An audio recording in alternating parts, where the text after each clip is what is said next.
কালা পাহাড়, যা স্থানীয়দের কাছে বাঁশ পাহাড় নামে পরিচিত। বন্ধুরা, ভ্রমণ গল্পের এই যাত্রায় আমরা যাচ্ছি সিলেটের অন্যতম সুন্দর পাহাড় কালা পাহাড় বা বাঁশ পাহাড়ে, যার বিস্তারিত তুলে ধরবো এই ভিডিওর মাধ্যমে। আর এই সম্পূর্ণ ট্রেলটি আমি রায়হান আপনাদের সঙ্গে আছি। হ্যালো ভিউয়ার্স, কি অবস্থা সবার? আশা করি সবাই ভালো আছেন। কুলাউড়া থেকে সবাইকে শুভ সকাল। আমরা আছি কুলাউড়া, কালকে রুমটাতে ছিলাম। সকাল হচ্ছে 8:10 বাজে। আমরা কালা পাহাড় উদ্দেশ্যে বেরোচ্ছি। আমাদের উদ্দেশ্য আজকে কালা পাহাড়, আর কালা পাহাড় হচ্ছে সিলেটের সবচেয়ে উঁচু পাহাড়, যেটা আজকে আমরা সামিট করতেছি। আর যেতে যেতে জানবো ঢাকা থেকে কিভাবে কম খরচে একদিনে কালা পাহাড় ঘুরে আবার ঢাকা চলে যাওয়া যায়। তো গতকাল আমাদের হামহাম ট্রেল শেষ করে কুলাউড়া আসতে আসতে রাত প্রায় 10টা বেজে গেছিল। কুলাউড়া আসার পর আমরা আশেপাশের হোটেলে ফাঁকা রুম খুঁজে পাচ্ছিলাম না। বেশ কিছুক্ষণ খোঁজার পর আমরা হোটেল হলিডে এক্সপ্রেসে এই রুমটি খুঁজে পাইছিলাম। এই রুমের ভাড়া পড়েছে 1200 টাকা। তো ভিউয়ার্স, আপনারা যারা ঢাকা থেকে একদিনে কালা পাহাড় সামিট করে আবার ঢাকা চলে যেতে চান, তাদেরকে সরাসরি কুলাউড়া আসতে হবে। কুলাউড়া আসার সহজ মাধ্যম হচ্ছে বাস অথবা ট্রেন। যদি বাসে করে কুলাউড়া আসেন, তবে ঢাকা থেকে মৌলভীবাজার গামী এনা, সৈদিয়া, শ্যামলী, রূপসী বাংলা পেয়ে যাবেন। তার যে কোনো একটিতে করে আপনি সরাসরি কুলাউড়া আসতে পারেন। সেক্ষেত্রে জনপ্রতি বাস ভাড়া পড়বে 400 টাকা থেকে 600 টাকা পর্যন্ত। তাছাড়া আপনি চাইলে লোকাল ভাবেও এখানে আসতে পারেন। সেক্ষেত্রে আপনার খরচ হয়তো কিছুটা কমতে পারে। আমি সাজেস্ট করব সরাসরি আসতে, কারণ লোকাল বাসগুলো যাত্রীর জন্য বেশি সময় নষ্ট করে থাকে। এটা ভ্রমণে বেশি বিরক্তিকর। আর ঢাকা থেকে সরাসরি ট্রেনে করে কুলাউড়া আসলে সেক্ষেত্রে খরচ পড়বে জনপ্রতি 320 টাকা। জেনে রাখা ভালো, ঢাকা থেকে কুলাউড়া এর দূরত্ব হচ্ছে 224 কিলোমিটার। পৌঁছাতে সময় লাগবে আনুমানিক 5 থেকে 6 ঘন্টা। আমরা ঈদের ছুটিতে ট্রেনের টিকিট না পাওয়ায় লোকাল ভাবে বাসে করে আসছি। আমাদের বাস রাত 2:30 ছাড়ার কথা থাকলেও দুর্ভাগ্যবশত সেই বাস রাত 3:30টায় শ্রীমঙ্গল উদ্দেশ্যে যাত্রা শুরু করেছিল। গতকাল সকাল 7টায় আমরা শ্রীমঙ্গল নেমে সেখান থেকে হামহাম ঝর্ণা শেষ করে সরাসরি কুলাউড়া চলে আসি। আজকে হচ্ছে আমাদের ভ্রমণ যাত্রার দ্বিতীয় দিন। এই দ্বিতীয় দিনে আমরা কালা পাহাড় সামিট করে সরাসরি ঢাকা চলে যাব। বন্ধুরা, এই পুরো ভ্রমণ গাইডটি আমি আপনাদের একদম লোকাল ভাবে দেখাতে চলেছি। আপনারা চাইলে 2 জন এসে ঘুরে দেখে যেতে পারেন। আর যদি 4 জন কিংবা 8 জনের টিম সহ আসেন, তবে আপনাদের খরচ আরো কমে যাবে। তো যাই হোক বন্ধুরা, আমরা কুলাউড়া থেকে লোকাল সিএনজিতে করে চলে আসলাম হচ্ছে রবির বাজার। আমাদের জনপ্রতি ভাড়া পড়েছে 30 টাকা করে। আমরা আজকের সংখ্যায় মাত্র হচ্ছে 2 জন। আমার সঙ্গে আছে ঢাকা থেকে নাসির ভাই। যেতে যেতে আপনাদেরকে পরিচয় করে দিব ওনার সাথে। আমরা রবির বাজার থেকে সকালে নাস্তাটা করে নিতেছি। আপনারা চাইলে কুলাউড়া থেকেও সকালে নাস্তা করে আসতে পারেন। আমাদের হাতে সময় অল্প ছিল, আর আজকে আমাদেরকে সারাদিন শুকনো খাবার খেয়ে থাকতে হবে। এই খাবারের নাম হচ্ছে পোলাপ, অনেকটা খিচুড়ির মতন, সাথে একটা ডিম দিছে ছোলা। প্লেট হচ্ছে 60 টাকা করে। তো খেয়ে দেখা যাক কি অবস্থা। তো খাবারটা খেতে খারাপ না, আপনারা রবির বাজার আসলে ট্রাই করে দেখতে পারেন, আপনাদের ইচ্ছা। তো বন্ধুরা, আমরা রবির বাজার থেকে সকালে নাস্তা শেষ করে এখন লোকাল সিএনজি করে চলে যাচ্ছি হচ্ছে আসগারাবাদ। আসগারাবাদ থেকে আজকে আমাদের মূলত ট্রেকিং শুরু। তো সবাই দেখতে থাকুন আর পুরো ভিডিওটি উপভোগ করতে থাকুন।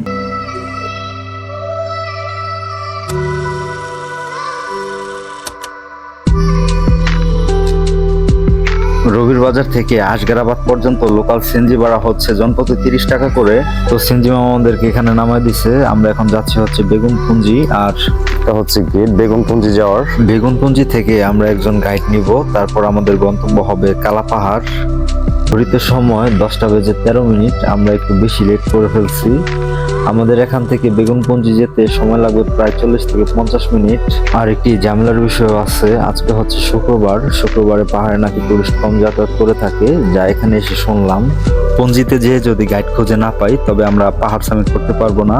আমাদেরকে এ পথে আবার ব্যাক করতে হবে। তাই যারা কালা পাহাড় সামিট করবেন, তারা শুক্রবারে আসলে চেষ্টা করবেন একটু সকাল সকাল আসার।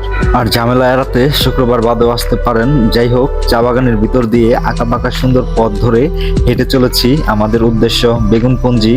4-5টা সবুজে সমারোহ হয়ে আছে। এই এক অনন্য অনুভূতি। এই সৌন্দর্য দেখে সব ক্লান্তি মনে হয় এক নিমেষে পানি হয়ে যায়। তো সবাই দেখতে থাকুন আর ট্রেলটা উপভোগ করতে থাকুন। আর চ্যানেলে নতুন হলে অবশ্যই সাবস্ক্রাইব করতে ভুলবেন না। আপনার একটি গুরুত্বপূর্ণ সাবস্ক্রাইব আমাকে পরবর্তী ভিডিও বানাতে উৎসাহ দেয়।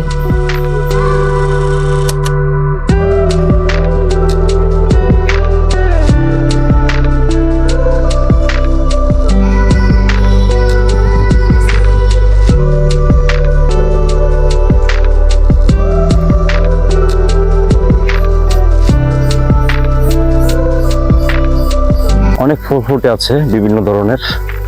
ভাই একটা মাথায় দিচ্ছে আর একটা ছিটতেছে। অনেক সুন্দর সুন্দর ফুল, দারুণ লাগতেছে আমার। কাছাকাছি আর কি। সবকিছু মিলিয়ে দুর্দান্ত সময় পার করতেছি দুইজনে।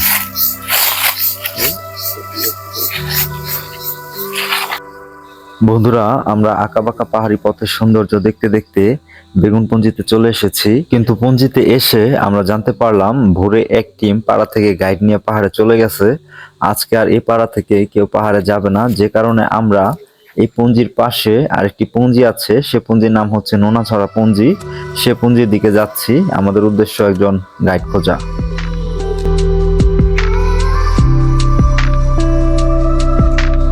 ঘড়িতে সময় 11:31। বন্ধুরা, অনেক বেলা হয়ে গেছে।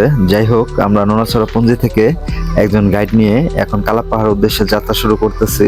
আমাদের আজকের গাইড হচ্ছে আলাউদ্দিন ভাই। তিনি আজকে আমাদেরকে কালাপাহাড় সহ এর আশপাশটা ঘুরিয়ে দেখাবে।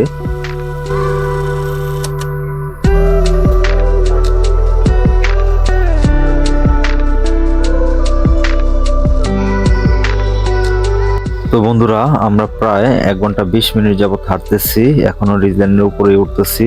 এই পাহাড়ের রিজল্যান্ড থেকে আহামরি যে একটা ভিউ দেখতে পারবেন, বিষয়টা তেমন না, ভিউটা এরকমই। ওটা ওই বিশ্রাম নাই ভাইয়া। তো আমরা এই পাশটা অনেকটা খাড়া উঠতেছি, আর দূরে হচ্ছে একটা বিশ্রামের ঘর দেখা যাচ্ছে। তো আমরা সেখানে যেয়ে কিছুক্ষণ সময় বিশ্রাম নিয়ে আবার যাত্রা শুরু করব। তো সবাই দেখতেই থাকুন। আর আজকে হচ্ছে আমাদের সাথে পানি একদমই কম আছে, মাত্র হচ্ছে 2 লিটার পানি। যতক্ষণ না পর্যন্ত জিরিপথের দেখা পাচ্ছি ততক্ষণ পর্যন্ত পানির কোনো ব্যবস্থা নেই।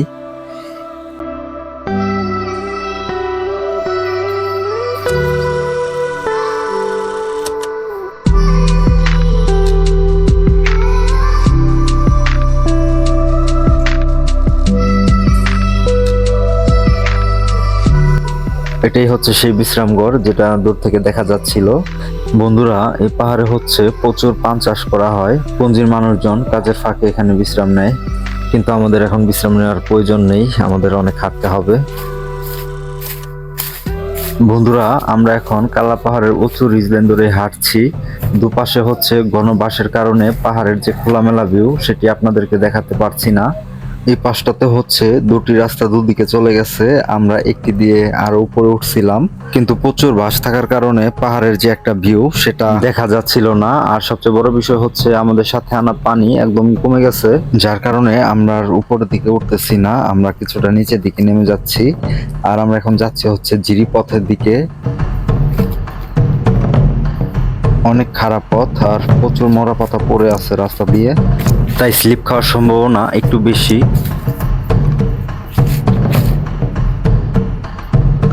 একটানা প্রায় 2.5 ঘন্টা যাবত হাঁটতেছি, বুঝতে পাচ্ছেন একটু বিশ্রামের প্রয়োজন, অনেক ক্লান্ত হয়ে গেছি।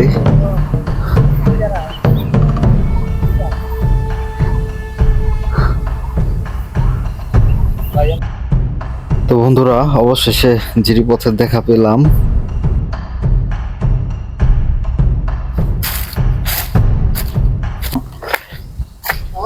এখন তো বৃষ্টি নাই বহুত দিন ধরে। না, সামনে আর কত জিরিবিরি পাওয়া যাবে না? পাওয়া যাইবো, প্রচুর আছে। আমরা তো যে কোনো জায়গা খাইলাই এলা তো নেক্সট সময় বুঝছি, এটা কালার খুব ভালো না আর কি, মানে ভালোই, কিন্তু পাতা করতে বালা পাইবা পাতা পড়ছে আর কি। আজ যেন বালা পরিষ্কার। বন্ধুরা, জিরিপথে চলে আসলেও জিরিপথের পানির অবস্থা একদমই খারাপ, দেখতেই পাচ্ছেন পানির কি অবস্থা। এই পানি পান করার কোনো অবস্থা নেই, সেজন্য আমরা এখানে আর সময় নষ্ট না করে জিরিপথের ওপাশটাতে দেখবো আশেপাশে পরিষ্কার পানির কোনো ছড়া পাওয়া যায় কিনা।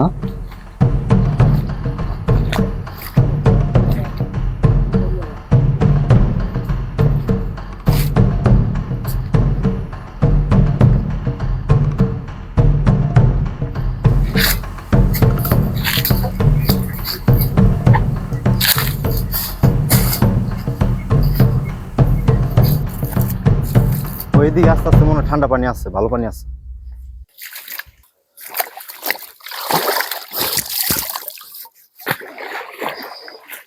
তো ভিউয়ার্স, আমরা অবশেষে পরিষ্কার পানির ছড়া খুঁজে পাইলাম। এখানে বেশ কিছুক্ষণ সময় বিশ্রাম নিব, সাথে কিছু শুকনো খাবার খাবো, তারপর আমরা আবার আমাদের ট্রেকিং শুরু করব। আর আমরা এখান থেকে যাব হচ্ছে সাপটিলা, যেখানে পাহাড়ের উপর নাকি বড় বড় কালো পাথর আছে, সেই জায়গাটা এক্সপ্লোর করতে। তো সবাই পাশেই থাকুন, দেখতে থাকুন। আর এই ছড়াগুলোতে কিন্তু প্রচুর চিংড়ি মাছ থাকে, যা আমাদের নাসির ভাই শিকার করতেছে। ফাইনালি একটা ধরে ফেলছে, দেখুন। আমরা সময় নাই, নাহলে রান্না করতাম। চুলা টোলা কিছু নাই। ক্যাম্পিং করে আমার এগুলা আর এই যে দাদারা আছে পাশের পুঞ্জি থেকে, না দাদা? কোন পুঞ্জি থেকে দাদা? চলটা পুঞ্জি। তারা কোথায় যাচ্ছে কাছে? তো আমরা যেখানে অবস্থান করছি তার পাশে হচ্ছে একটি পঞ্জি আছে, সেখানে 37টি গারো পরিবারের বসবাস। পাহাড়ি এসব পঞ্জিগুলো অনেক সুন্দর হয়ে থাকে। আর আমরা এখান থেকে যাব হচ্ছে পটিছড়া পঞ্জি। তো আমরা ছড়ার ভিতরে পাশটা একটু ঘুরে দেখলাম, কিন্তু প্রচুর স্লিপি। যাই হোক, আমাদের বিশ্রাম নেওয়া শেষ, আমরা আবার এখন হাঁটবো। তো দাদা, এখন আমরা কোথায় যাব? এখন নামার উদ্দেশ্যে পুরুষেরা পুঞ্জির অনুযায়ী আচ্ছা, ওই জায়গায় বড় বড় পাথর আছে, সাপ টিল্লা করে। সাপটিলা। সাপটিটা, হ্যাঁ।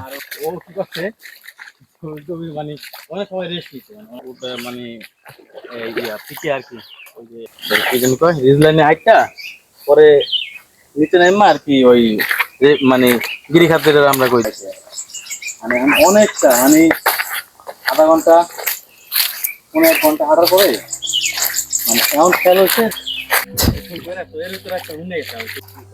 জিরিপথ ধরে হাঁটতে হাঁটতে আমরা সুন্দর একটি ঝর্ণার দেখা পেলাম। ঝর্ণাটির নাম হচ্ছে সাহেব ডাল ঝর্ণা। যদিও এখন পানি নাই, বর্ষার সময় আসলে এই ঝর্ণায় পানি পাওয়া যাবে, তখন ঝর্ণাটি দেখতে আরো অনেক সুন্দর লাগবে। যাই হোক, আমরা পটিছড়া পুঞ্জি হয়ে সাপটিলা দেখে রকুনটিলা ইকো পার্কের পাশ দিয়ে বের হয়ে যাব। এই পুরো ট্রেলটি আশা করি উপভোগ করার মতো। আমরা রকুনটিলা ইকো পার্কের পাশে কাছাকাছি একটি বাজার আছে, বাজারের নাম হচ্ছে রাঙ্গিছড়া বাজার। ট্রেল শেষ করে আমরা সেই বাজারে যাব, সেই বাজার ফ্রেশ হয়ে সেখান থেকে সিএনজি করে কুলাউড়া চলে যাব, আর কুলাউড়া থেকে রাতের বাসে করে ঢাকা।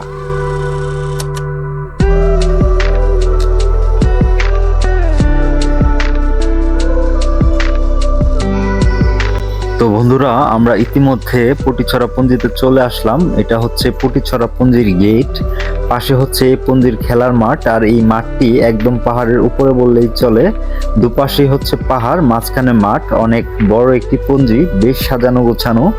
যদিও পঞ্জির ভিতরটা আপনাদের ভিডিও করে দেখাতে পারলাম না, সেজন্য দুঃখিত। আর আমরা ওই দূরে যে উঁচু পাহাড় দেখা যাচ্ছে সেখান থেকে হেঁটে এসেছি। যাই হোক, আমরা সাপটিলার অনেক কাছাকাছি চলে আসছি। সাপ মানে হচ্ছে সাহেবকে বোঝানো হয়েছে।